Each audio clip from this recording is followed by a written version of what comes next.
Couldn't be accepted. There he is. Hey, buddy. What's up, man? I'm just learning how to use Instagram for the first time. I decided to show you what my guest bedroom looks like on the other wall. It's not nearly as good as this side. Well, you're already miles more proficient than I am, so congrats. Well, you're miles more proficient on the soccer field than I ever was. So, again, congrats on that. So, how you doing, man? How's everything going? Pretty good, man. All considering, not too stir crazy as of yet somehow. Staying as busy as possible. Spirits are, pretty high, so I can't complain. How about yourself? Yeah, no, God, it's good to hear. I'm good. Thanks for asking. It's been kind of going stir crazy at this point. I just want to get back to watching good soccer players play soccer and talk about it. So, how's everything going? You staying in shape? How's everything on your end? How's the fitness program going that you guys have been put under? It's pretty rigorous, to say the least. Yeah, it's the real deal for sure. I think you get the question a lot about how are you staying fit and everything. And for us, I think it's more or less the same minus the formal environment. Obviously, we can't really train together or use the facilities, all of that stuff. So that's usually our normal, I guess you could say. But we had that partnership with Boost Fit Club, and they got us these stationary bikes, which have made it a lot easier to stay fit from home. We've all been given weight equipment and workout gear that makes some of our workouts a lot more accessible and easy at home. Sorry to the people that live below me and hear weights dropping all the time, but just throwing the heavy weights around. No, not too heavy, but it's, it is what it is. I'm in an apartment building. I think everyone understands we're trying to make do with what we've got. But otherwise, I think in terms of places and clubs to be at, this is a pretty great situation in terms of you're not locked downtown in Manhattan or a major city where you don't have the ability to, drive 15 minutes or 10 minutes, 5 minutes, depending on where you are, and find a park where you can run around and, relatively speaking, be on your own. That was one of the coolest parts. I think the silver lining once all this started was finding out all these different trails and parks and stuff that I could run at, and finding some fields when they weren't too busy to get in some more soccer specific work. But it's certainly been an adjustment, don't get me wrong, but at the same time, this is our job. We gotta roll with the punches and make sure that when things do get back to normal, that we're ready to go physically and mentally. And the physical side has been, I think, the easier mountain to climb in terms of that. But mentally, I think you can only watch so much Netflix. But at the same time, I'm firing through shows and doing the best that I can. But it's a tough situation. I think, again, we're very fortunate in that, our job is to play soccer, and all we have to do right now is to stay fit. And that's pretty straightforward, and that makes it easy for us to wrap our heads around. But there's so many other people elsewhere, especially the essential workers that are doing the real work. And, our thoughts and prayers are with them all the time. And going for a run every day is hardly work, in my opinion. So, it's easy to do right now. Yeah, well said. And you couldn't be more right. I want to thank our good friends at Body Armor for bringing this together. You got the Boost Fit Club bike. Have they given you any of this stuff yet? Yeah, we got it. The tropical punch. One of my last trips to the training ground before we were shut down, I grabbed the case. So snagged you. Smart move. I'm working my way through it. Yeah. There we go. This stuff is addicting. Well, and you talk about addicting. You mentioned Netflix. What shows are you firing through right now? What have you binge watched so far during your quarantine experience? I'm kind of bopping around a little bit. I'm these are dire circumstances, so I was able to get my parents' password to the HBO Go, so that's a game changer. That's crucial, by the way. Crucial. You can go Netflix or HBO. Which one? What was the most recent one you watched that stands out? My first order of business was I rewatched The Wire on Is HBO. it that good? Everyone said that's oh my gosh, it's like a must watch. Yeah, it's the real deal. It's really good. Certainly not like a feel-good show or like a pick-me-up show, so I always try to watch like an episode of New Girl or something right after before I just bring it back down. Just to even out, yeah. So it's good. I've been watching that. I just started this show called Killing Eve. Eric Miller actually recommended it to me. That's on Hulu, though. It's a BBC show. It's really cool. Would highly recommend. Other than that, just been working through some books.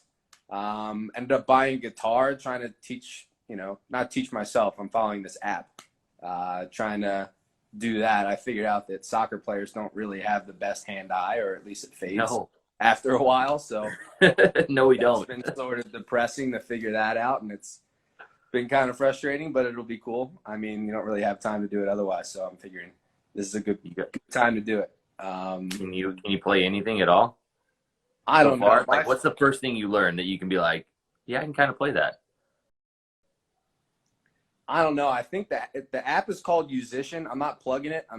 It's Musician, and they like give you songs to play that are like relatively well known, but you're not really like playing the song. Like, I don't think you'd recognize it. I was trying to explain it to somebody. It doesn't make sense, but I think I just want to learn how to read music again and like get into that and know how to work my way around the guitar, and then I'll start picking songs that I know I want to learn how to play, and then just go from there.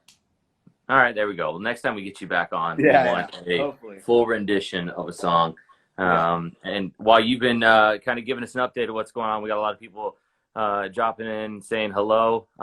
People like David Lovitz just dropping hard eyes at you. Apparently you look great. I think it's at you. Maybe it's at me. I'm not sure. People saying hello, thumbs up, waving from all over. I'm impressed my dad figured out how to get on here. Good for you, Dad. Of course. I'm sure my parents are somewhere in there too as well. All right. So we got some questions. We asked people yesterday, drop your questions in the Q&A. You can still do that now while we're chatting. And I wanted to just start off with a couple of questions. And I think the first one was probably the most hard-hitting question I'm going to hit you with. So we'll start there, and then we'll kind of work our way down. So This one was from Taylor Berghan. I don't know if that is, but they asked, do you still wear cargo shorts?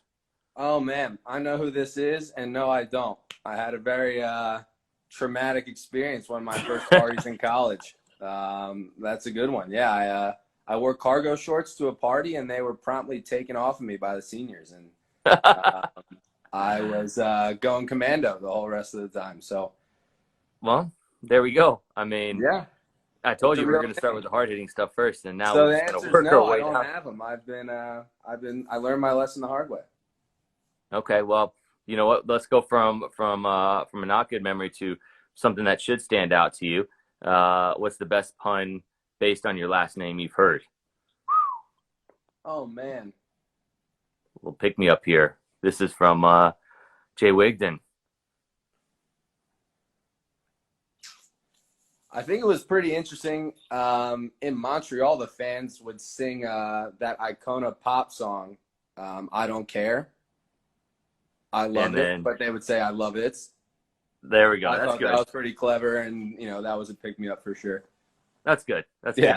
You always get that question, so I figured we would just get that one out of the way. And see, we pick back up. One minute you're getting cargo shorts ripped off you. The next minute we're talking about fan chants about you. This can go anywhere. I made it out. Best. Yeah.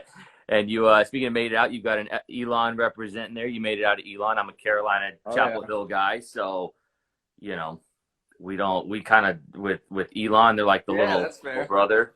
That's fair.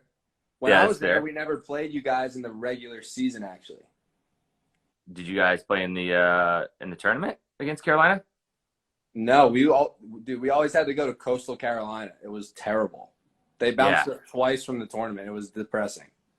05 for me. Coastal Carolina bounced us. They would go find these like former pros from all around the world, and they bring them in. You have like a 27-year-old freshman with 9 years of pro experience. Yeah, it's a lot of Scandinavians.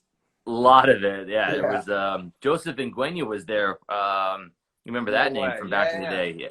He absolutely lit us up. And there was a guy, Boise Kamalu was another guy. He just these guys were like professional soccer players, and here I am at like 17, just getting like my first pimple, and I'm just like playing against these grown men. Yeah, we didn't stand a chance. Yeah, it was a different story. Yeah, we got some players. Eric Zavaleta in the chat. Quincy dropping by to say hey. Eric, former teammate of yours, right, in Toronto? Oh yeah, big man. I haven't seen Eric in a long time. How was your time in north of the border? You went up to Toronto for a little while. How was that? 6 years. I was in Toronto for 3. It was great. I mean, for me, it was one day you're playing at Elon, the next day you're drafted, and you've never been to Canada before, and you're showing up to Toronto, and it was a wild experience. And I think I had knee surgery at the time, and I was just trying to get a contract, and it was just all crazy exciting. As I'm sure you know, that first year pro is like a whirlwind. And then there was a lot of change going on at the club. It was super exciting, a lot of big players coming in and a new direction, and it was great. It wasn't necessarily the best place for a young American player to try to make a name for himself, but the experience was incredible.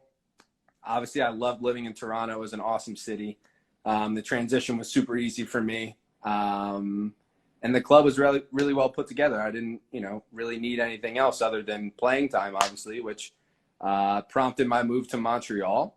And, that was an adjustment as well.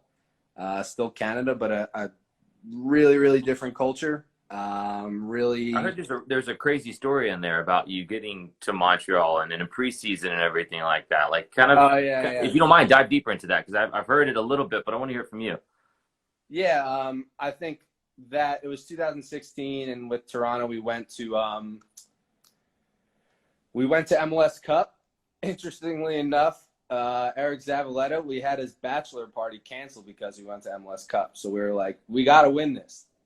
If we're if it's going to ruin the bachelor party, yeah.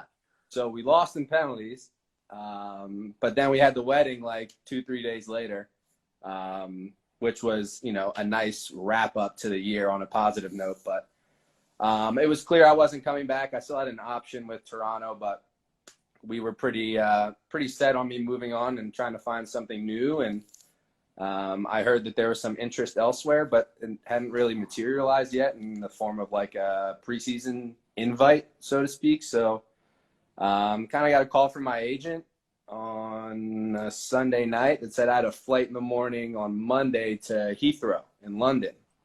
And I was like, okay, like what's going on? Yeah. And he said, yeah, you're going to get on a bus after that to Wales, and you're going to meet Vancouver, who's doing preseason there. So, okay. Seems easy. Yeah, right? So at that point, I was just happy to get out of the house. And my parents were happy to have me out of the house, I'm sure, because I was pretty miserable. But got to Wales after it was all said and done, and, had a good 10 days to 14 days camp. I thought I showed really well. On the last day, wasn't offered a contract and was asked to go home. So I went back home to Philadelphia, got there, and then I was just home for another week, kind of waiting for something to happen. And, honestly thought that might be it for me in MLS. And again, the phone rang, and I had to meet Montreal and Tampa the next day. And they needed a left back replacement, or like a second string left back, to back up a Youngo at the time, who was a Cameroonian international was playing at Red Bull, and then he went to Montreal, and he was having a really good, career. And, he was going to have international duty, and they needed a left back, which I never really played consistently before. So it was a job, it was an opportunity. So I went there, and, after, I think it was a week and a half before the season started, I was able to sign a contract, and was super happy about that. Was excited to be on the team and have a job. And really early in June, Youngo was away with Cameroon on international duty and hurt his knee really bad. And so there I was the left back for the remainder of the year. And the rest is history. So it was a wild, few months there. It wasn't the most fun for sure. But it was exciting in that I had two potential places I could land at the time. And I thought each was, a great place to be. And I was happy to make Montreal a home line for 3 years. And, it is what it is. Everyone has their own journey. Yeah, man. Well, it's cool. And it's led you here. And along the way, I'm going to see if we can pull this up here. I'm going to see if we can pull this up. Along the way, you ended up getting called up to the national team. Can you see that up there? Is that you rocking the U.S. jersey there? Yes, it is. I believe so. How about that, man? Tell me what that was like, getting to represent your country. And you've done it now, double digits, 13 times? Yeah. What's that been like, man? really hard to put into words. Obviously, like I just explained, I was, the turnaround from just wanting a team and then just wanting one position to play, because I had played, winger all of college and right wing, right back, left back, forward at times for Toronto, and then just wanting to have, one position to kind of try to perfect. I went from that to finally getting that opportunity. And then, the following year, I was able to put my first real year together of starting every game at one position. And that off season, the phone called and it was Greg Berhalter, and, just surreal. It was surreal. Oh, hey, Greg. Yeah. Hey. Yeah, it was, it's really hard to put into words. I was super overwhelmed in the best way. And was just excited more than anything, It was such a privilege, such an awesome thing to be a part of, with the changing of the guard and the coaching staff and, the new direction or whatever you want to call it with the national team. I was really happy to be there and to go into my first January camp and, look around and see that I'm, significantly older than a lot of the other guys that are getting their first shot. And, speaking to a lot of the guys that have been around, most people get exposed to the U.S. system, and whether it's in the academy or the youth levels, at a pretty young age, and they kind of get that first year out of the way. And here I was, 27 years old, finally getting my shot. And it's just proof that timing is, everything, and never to think that something is impossible, because I was probably going to be the last person to tell you that would have happened. And next thing you know, the year is a whirlwind. We got the Gold Cup, a lot of, Nations League stuff going on, and a lot of friendlies. And it's amazing to look back on, but, super disappointing not to be able to, start this year off with what would have been a really exciting trip to Europe to play a couple of really nice friendlies before we start a year and a cycle that would have had a lot of qualifying and a lot of, tournament play, which would have been great. But, at the end of the day, for me, that stuff, just is something we miss out on because of everything else that's going on. And, it's not just me, it's everyone else. And just trying to make do at the moment. But, playing for the national team has been great. I can't wait for that to start back up again. We can't wait to see you rocking the U.S. colors again. We got people in the chat. Hello, Maddie. We got USA shouts in there. Quick question from Noah. I'm saying, who's your favorite actor or actress? We'll completely shift gears here. Boy, oh boy, my favorite actor. Oh, this is a tough one. I know, right? And I told you, we would go from talking about your career and playing to switching up. New Girl, is it one of the New Girls? Is it one of the characters from The Wire? Is it? I think they're great. I think Idris Elba is a great actor. Yeah, that's a good shout. I got to see him pretty early. I'm a big Denzel guy. I'm a big Leonardo DiCaprio guy. Brad Cooper shouting there. Tom Cruise. That's what people are calling those out. Here's a good one. Bradley Cooper went to my high school. Is that right? Yeah, in Philly. Bradley, what's the name of your high school? Germantown Academy.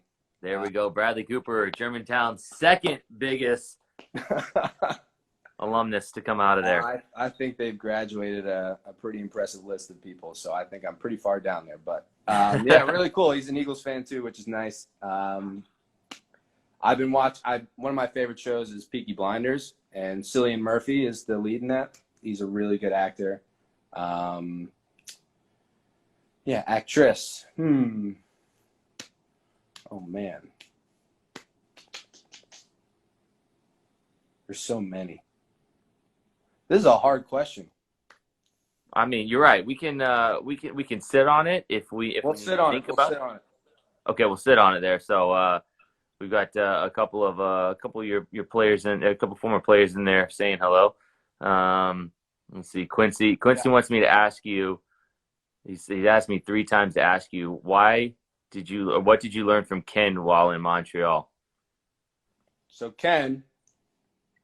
Who's Ken, by the way? Ken Krolicki. Ken Krolicki. He was a draft pick by the Impacts 3 years ago, I think. He and Quincy were very close. And Ken was like the typical rookie guy that you kind of have to recalibrate to professional life and to the MLS especially. I know that one. Know that one very well. I relish that role in terms of you like being the great equalizer, just bringing them back down to earth. Yeah, but I don't relish it half as much as Quincy does. So it was truly an honor to be there front row to watch Quincy work and to bring this guy back to where he needed to be to have a really great rookie year, which he did. And he was set to have a great second year. He hurt his arm in preseason pretty bad. But I think he's in the Timber system right now, and he's going to be a good player. I know he's got interest in playing elsewhere other than MLS, but I wish the best to him. I haven't talked to him in a little bit. I got to check in with him. But, yeah, Quincy, Ken didn't teach me a lot other than I'm glad I went to Elon and not Michigan State. Well, we're talking a lot about your time in Toronto, Montreal. Yeah. People want to know, can you say something in French for us? What kind of French did you learn? Oh, man. The classic line is that I understand more than I'm able to speak. But when the coach is yelling at you and you're messed up or something like that? Bien joué means well done. Okay. Did you ever hear that or no? I wish I heard it more. Bien joué. Je ne m'appelle Daniel. That's how you say my name is Danielle. There you go. I'll quit while I'm ahead. There we go. No, that's perfect. That's good. That's a good way to do that. Yeah. So then it leads you, November rolls around and you get traded. Mm-hmm. It's a Nashville expansion team. Always when a team trades for you, it's kind of like a backhanded compliment. A team's willing to give something up for you. Yeah. You know that this is an opportunity to come in, kind of write the story of the first year. What were the initial thoughts for you when you found out you were going to be coming to Nashville? And since those initial thoughts, how has your opinion either stayed the same or maybe changed? Right. I mean, I remember speaking with my agent before last season, going into a contract year and knowing where, potential places I could land that have needs for, my position at left back. And it's obvious to look at the two expansion sides and say, well, they don't have anyone on the team yet. Why not, let's see what we can do in these situations. So to have it be in two markets like Miami and Nashville was, a really exciting prospect. I, felt like as things started to progress that Nashville was a little bit more proactive in making something happen. And for me, it was great. It was really nice because, as you know, in MLS, you don't always have the opportunity to do something like this and to do it in a market like this. So at the end of the day, these opportunities are so few and far between, and to do it in a place like this, it was really hard to pass up. And also, as a lot of people know, players don't always have a final say in how these things work. So it's all about, the business and how things shake up and if the offer was good enough. And Montreal and Nashville were able to come to terms, and, it all happened very, very quickly. And, it was a really, really nice situation to be in, to come here to start from scratch. Not necessarily start from scratch, actually, because a lot of the guys that have been here that we have kept on with the MLS side have been incredible. Those guys have really paved the way for us, set the standard in terms of what the culture and what the team's about, especially the staff that's been here. It was more of a continuous flow as far as preseason went. And we felt like we weren't starting from scratch. The MLS side, of course, but we felt like we kind of hit the ground running, and it was really great. And to have a lot of guys in the locker room that are willing to put their heads down, have been around the league for a while. You got guys like Dax and Godoy, and Jaleel and Dave, Romney. So you got a lot of guys that have been around, know how to do it. Eric Miller. It's just a really easy situation for us. And then to add Walker pretty late was great. Somebody I've been able to share the field with at, the highest level and know what he's made of, and couldn't have been more thrilled to have him here. And then, of course, to walk out on opening day was just like the validation of all of that happening, and to see what that's like, and to, those experiences are never going to leave us, and anyone that was there and anyone that was watching. It was just so unique. And it's just such a nice thing to think back on, and to be glad that we have something so positive to think back on, other than the results of the game, obviously. Those experiences are, for life, and to see the life and energy around the club at the venue that is, traditionally not easy for soccer teams to fill out. It was just incredible. I was lucky enough to have my parents and some family in town, and it was just the best thing ever. And I couldn't be happier. Obviously wish we were still doing it in front of the fans, and, providing them with that energy and something entertaining on the field in a winning way. But that's put on pause right now, obviously. Yeah, we'll get back to doing that soon enough. And we appreciate everyone dropping comments below. Looks like former teammate of yours and a guy I know well, Evan Bush, just joined us in the chat as well, goalkeeper from Montreal. He grew his hair out. He did. Pretty weird. How's that look? Would you, on a scale of 1 to 10, Evan Bush with hair? Evan Bush without hair, good-looking guy. Yeah, Evan Bush fine. With hair. It's fine. He's pulling it off. It's different. Not great. It's different. It's different. You double down with it's different. It's fine and it's different. Evan, I think he's trying to tell you something, man. No, I think he's good. He's got a little partnership with a barber in Montreal. He's doing really well. He's got to keep it flowing up there to get in and get the work done. So I appreciate that. It's good. Good dude, man. Really good dude. It's it's funny you start talking about having like Dax and Walker and all these guys, and we've gotten 2 games played in the season so far. Who are some of the guys that you're really like growing close to and really starting to spend a lot of time with since you've joined the team? I think it's a pretty even spread. I mean, from very early on, I think we were super lucky to have such an awesome locker room. I mean, it's super diverse. A lot of guys have been around the league, and the new guys that have come in have been incredible. They've been very down to earth and happy to learn and happy to be a part of it. Fortunately or unfortunately for them, we've had a lot of big stuff going on in terms of like the CBA earlier in preseason, and now talks in the league in terms of what the best path forward is, as far as the season goes, all that stuff. So they're very in tune with what's going on, and it makes, all of us a little bit more easy to be on the same page. But, I think maybe the unfortunate thing is now that we're a little bit separated, everyone kind of is in their own little bubble in terms of, we have the group chats and we have, the different platforms that we all stay in touch. But in the smaller groups, I think it's pretty much, language separated. A lot of Spanish speaking guys will kind of keep track of each other a little bit more closely, and a lot of the American guys that have been around will do it. I think that's natural. I think that happens on every team, but it's been great. I couldn't be happier with the group of guys. I wish we saw them in person more often, not just from, the other side of the field these days, but it is what it is, and it'll be nice to share a locker room with them again soon. Who gets joked on the most in the chat? Oh, man. Our rookie, Jack Mayer. Yeah? Yeah. Easy. What is it just like every time he says something you pile on, or is it you guys just like found some funny stuff about him and you're just killing him for it in the chat? What is it? All the above. All the above. I'm not going to air out his dirty laundry, but he's an incredible guy.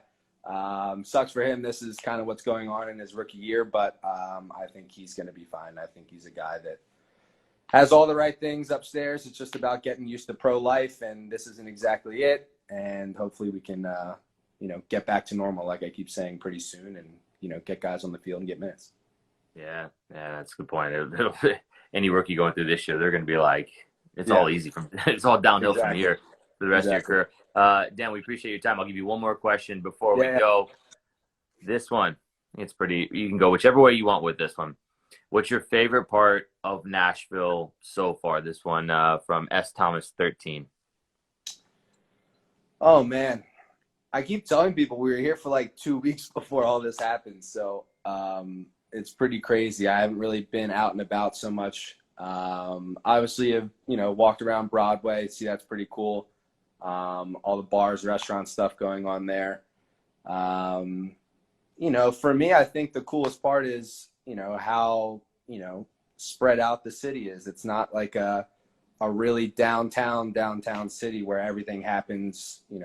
There are all sorts of cool little pockets of neighborhoods like 12 South. I'm in Midtown. A lot of guys I know in East Nashville. There's all sorts of stuff to do. I love that it's really close to parks and stuff right now. It makes life easier. But for me, I mean, it sounds corny, but at the same time, it's really true. I just love being in America again. You know, I always pictured myself being, you know, in my wildest dreams, an MLS player. And, you know, it was really exciting to do it in two places, in two markets like Montreal and Toronto. But that wasn't like the actual dream for me. It was super exciting, and I wouldn't trade anything for those 6 years. But being in America and playing for an American club, one national anthem, I think it's a little bit different. And I think a lot of American guys would agree. So that part's been super special, and I'm just very happy to be here. A few America shouts, a couple East Nashville shouts, and then people are happy to have you here, Dan. Yeah. We've been really happy to have you here on today's Q&A presented by Body Armor. I'll leave you with this last one because I think this is an important one. Your mom wants to know if you're changing your toothbrush regularly. I mean, from Verge Dev Love, I'm just... She knows how much dental equipment I have, and she should know that I'm changing it. All right, that's good. Good to know. We want to make sure. I'm rinsing. I'm doing it all. I'll talk to you later about that. And with that, we want to say thank you very much to Nashville SC and U.S. men's national team left back Dan Lovitz. Dan, I'll give you the final word today. Anything you want to say to the fans? Oh, man. Thanks for joining us. Happy to, you know, not see you face to face, but to share this time with you. And I hope everyone's doing a decent job, staying healthy, staying safe, and having some fun somehow without it, taking care of loved ones, all that good stuff. But thanks again for having me. Jamie, you too. Thanks for having me. Of course, buddy. We'll see you soon, hopefully. Yeah. Take care of yourself, and we'll see you soon. Thanks for the time, Dan. Sounds good, man. Take it easy.